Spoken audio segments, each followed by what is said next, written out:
श्री सच्चिदानंद सद्गुरु साईनाथ महाराज की जय।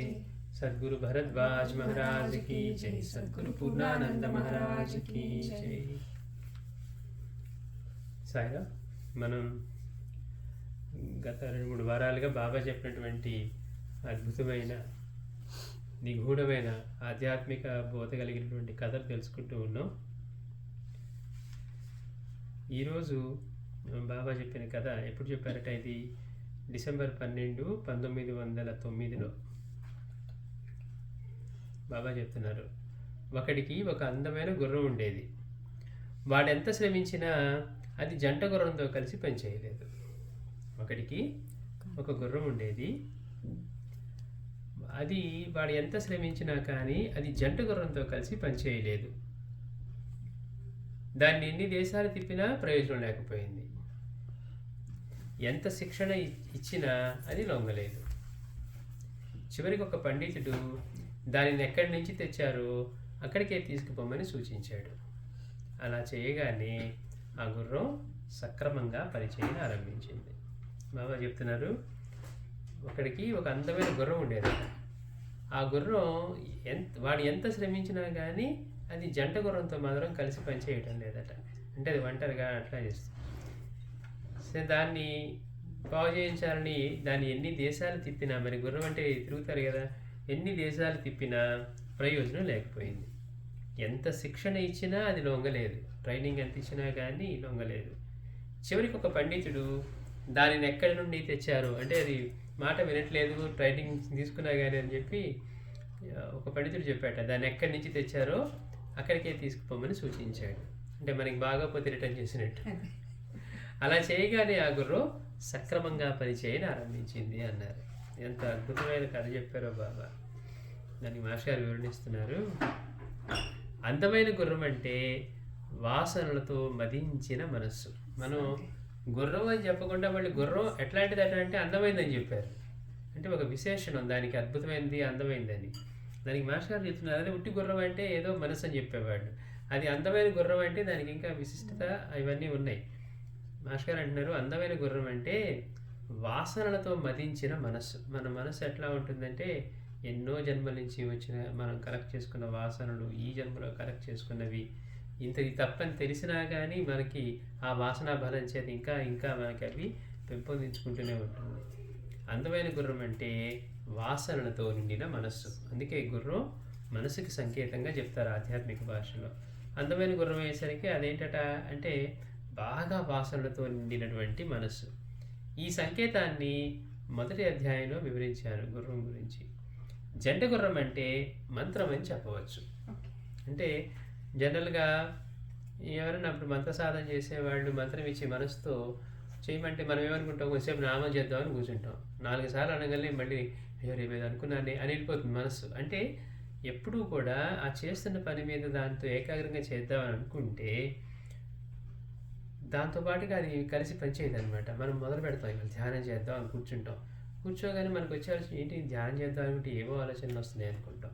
లేదు నామం చేద్దామని నామంతో తీసుకొని కూర్చుంటే, లేకపోతే మంత్రంతో కూర్చుంటే, ఏది కూర్చున్నా కానీ మనం దానితో కలిసి పనిచేయకుండా కొద్దిసేపట్లోనే తప్పిపోయి ఎక్కడో ఆలోచిస్తూ ఉంటుంది. మళ్ళీ మనకి ధ్యానం చేయాలని కూర్చున్నాం, నామస్మరణ చేయాలని కూర్చున్నామని మనసుకి సంకేతం ఒకసారి గుర్తొచ్చిన తర్వాతే మనం అనుకుంటాం ఏంటి ఇంత ఘోరంగా ఉంది మన పరిస్థితి అని. ఏం చేద్దామని కూర్చున్నాం, ఏం ఆలోచిస్తున్నామని. అంటే ఆ జంట గుర్రంతో, అంటే జంట గుర్రం అంటే మంత్రం అని చెప్పవచ్చు అంటారు మాస్టర్ గారు. దాంతో కలిసి పనిచేయడం లేదు. యోగ పరిభాషలో ప్రాణచలనం అని కూడా చెప్పవచ్చు. జంట గుర్రం అంటే మంత్రం అని చెప్పవచ్చు. అలాగే యోగ పరిభాషలో చెప్పాలంటే ప్రాణచలనం అని కూడా చెప్పవచ్చు. ఎందుకని, ప్రాణచలనాన్ని బేస్ చేసుకొని మన మనస్సు కూడా ఆ తీవ్రత ఉంటుంది. అంటే ఇప్పుడు కోపంగా మాట్లాడుతూ పనిచేస్తున్నాం అనుకోండి, మన ప్రాణచలనం ఎలా ఉంటుంది అంటే బాగా వేగంగా కొట్టుకుంటూ మన అధీనంలో లేకుండా ఉంటుంది. అంటే అదే ప్రశాంతంగా ఉన్నప్పుడు, మనసు హాయిగా ఉన్నప్పుడు మనం పల్స్ చూసుకుంటే ఎంతో కామ్గా ఉంటుంది. మన బ్రీతింగ్ కూడా కామ్గా ఉంటుంది. మన కోపం వచ్చినప్పుడు, ఆవేశం వచ్చినప్పుడు, ఇంకేదన్నా ఈ ఎమోషన్ వచ్చినప్పుడు ఈ ప్రాణచలనం మన లోపల ఆ గాలి ఎలా పీల్చుకుంటున్నామో మనకి తెలియకుండానే వేగం పెరగడం తగ్గడం జరుగుతూ ఉంటుంది.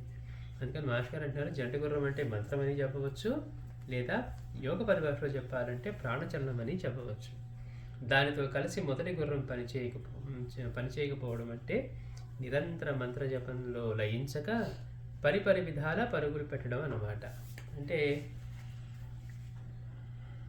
ఆ మంత్రంతో కానీ మనస్సు ఈ ప్రాణచలనంతో కానీ కలిసి పనిచేస్తే మనసు ప్రశాంతం అవుతుంది.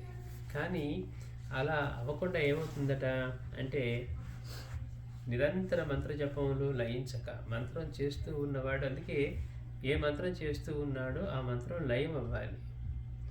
అలా అవ్వకుండా పరిపరి విధాల పరుగులు పెట్టడం అనమాట. అయ్యో ఇది చేద్దాం అనుకుంటే మనసులో పరిగెడుతుంది, ఇదేంటి ధ్యానం చేద్దాం అనుకుంటే ఏమో పిచ్చి ఆలోచనలు వస్తున్నాయి, ఇలా ఇంకోటి అట్లా రకరకాలుగా మనకి ఆ మంత్రంలో లయించక పరిపరి విధాల పరుగులు పెట్టడం అన్నమాట. లేక యోగ పరిభాషలో శ్వాసక్రియతో ఐక్యత చెందక పోవడం అని చెప్పాలి.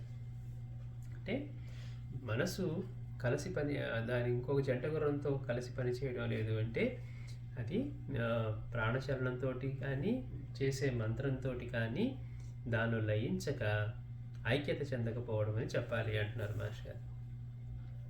ఎన్ని సాధనా మార్గాలు దానికి ఉపకరించలేదు అంటే ఎన్నెన్నో దేశాలు తిప్పినా ప్రయోజనం లేకపోయింది అన్నారు. అంటే ఎన్ని సాధనా మార్గాలు దానికి ఉపకరించలేదు. మంత్రజపం చేయండి, లేకపోతే యోగాభ్యాసం చేయండి, నామస్మరణ చేయండి, పారాయణ చేయండి, లేకపోతే ఇంకోటి అంటే ఎన్నో రకాల సాధనలు ఉన్నాయి. అందుకే ఎప్పుడు చెప్పుకుంటాం, అన్ని సాధనల యొక్క లక్ష్యం మనసు ప్రశాంతం అవటం, చిత్తం శాంతించటం.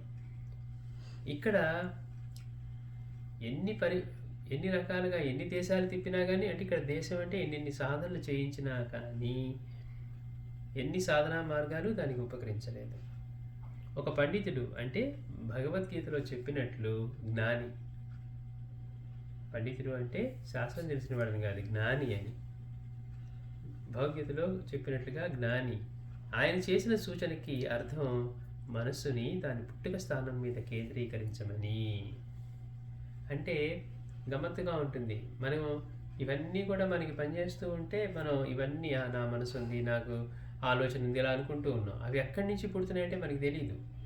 నేను అనే స్ఫురణ ఎక్కడి నుంచి వస్తుంది, నా మనసు అనేది ఎక్కడి నుంచి వస్తుంది, మనసు ఎక్కడి నుంచి ఉద్భవిస్తుంది, ఒక్కోసారి ప్రశాంతంగాను ఒక్కోసారి ప్రశాంతంగా లేకపోవడానికి కారణం ఏంటి, మనం అవి ఆలోచించాం కనుక. అందుకని ఎన్ని సాధనా మార్గాలు తెలియజేసినా ప్రయత్నించినా కానీ అది దాంతో కలిసి పనిచేయటం లేదు, పరిపరి విధాలుగా అది పరిగెడుతుందట.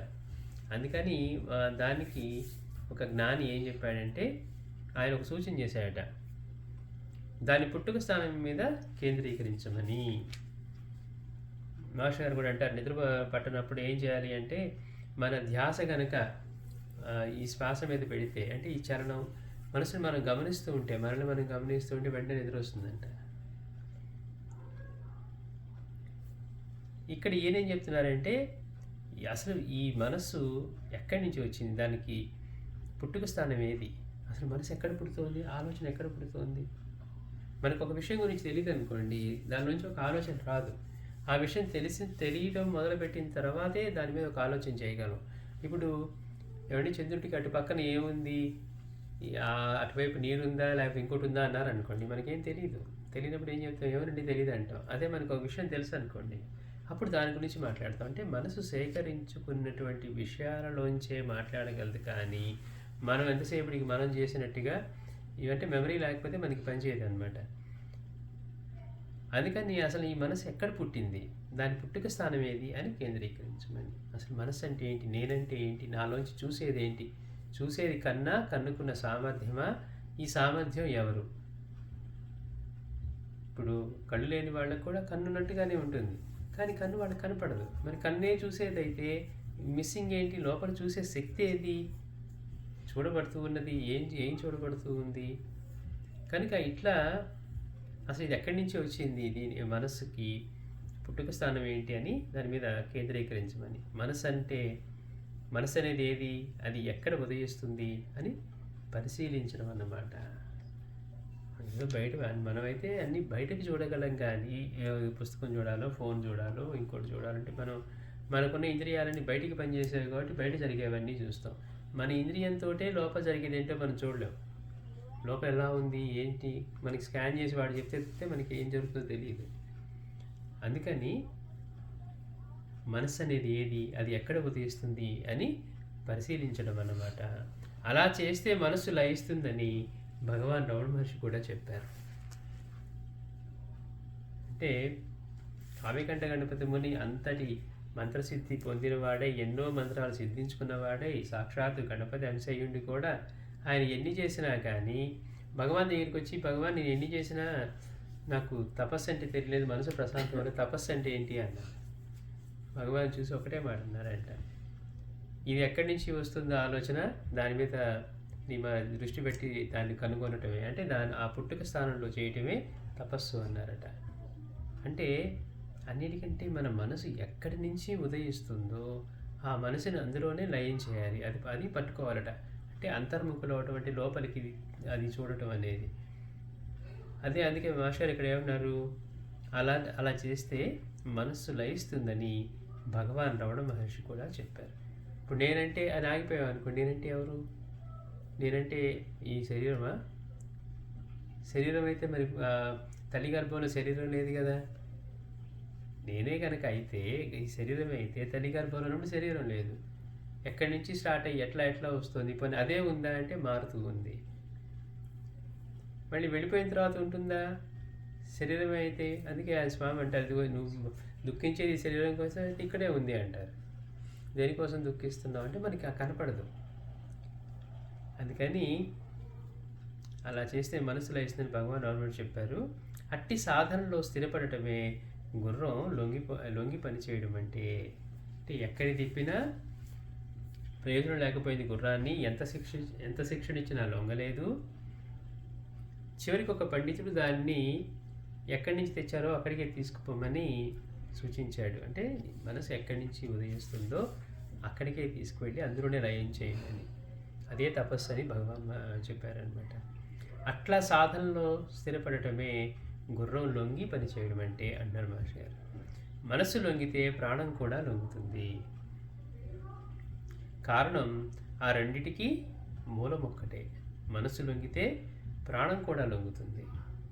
కారణం ఏంటంటే ఆ రెండింటికి కూడా మూలం ఒక్కటే. అంటే ఉత్తమాధికారికి మనసు స్వస్థం కావడం వల్ల ప్రాణచలనం దానికే అదే ప్రాణాయామాదులు అవసరం లేకనే కేవలం కుంభకాన్ని పొందుతుంది, వాటి యజమాని పని నెరవేరుతుంది అంటున్నారు మాస్టర్ గారు. అంటే ఎవరికైతే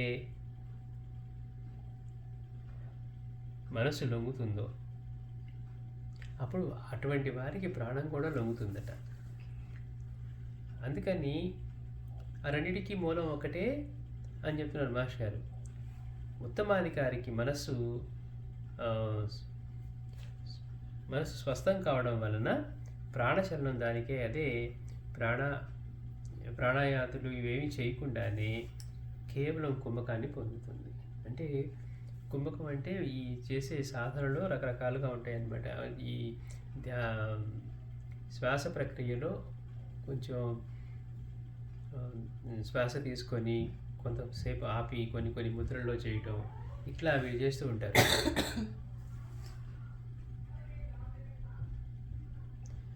ఆ శ్వాసని కొంచెంసేపు పట్టుకోగలగటం, దానివల్ల ఎనర్జీ లోపల ఫ్లో ఇదంతా మారుతూ ఉంటుంది అన్నమాట. అందుకని అట్లాంటివి అదేంటి ప్రాణాయామం చేసి సాధిస్తారు. అలాంటిది ఎవరికైతే మనసు ప్రశాంతం అవుతుందో ఇవేం చేయకుండానే అది ఆటోమేటిక్గా అది కుంభకాన్ని పొందుతుంది అంటారు. అంటే వాటి యజమాని పని నెరవేరుతుంది. యజమాని ఇదంతా గుర్రంతో చెప్తున్నారు. గుర్రం కదా లొంగంది, మనసు లొంగలేదు. జంట గుర్రంతో కలిసి పనిచేయడం లేదు. ఎన్ని దేశాలు తిప్పినా ప్రయోజనం లేదు. ఎంత శిక్షణ ఇచ్చినా ఉపయోగపడలేదు, అది లొంగలేదు. చివరికి ఒక పండితుడు చెప్పాడట, దాన్ని ఎక్కడి నుంచి తెచ్చామో అక్కడికే తీసుకువెళ్ళి అప్పగించమని. అట్లా చేయగానే ఆ గుర్రం సక్రమంగా పనిచేయని ఆరంభించింది అంటున్నారు బాబా. శ్రీ సచ్చిదానంద సద్గురు సాయినాథ్ మహారాజ్ కీ జై.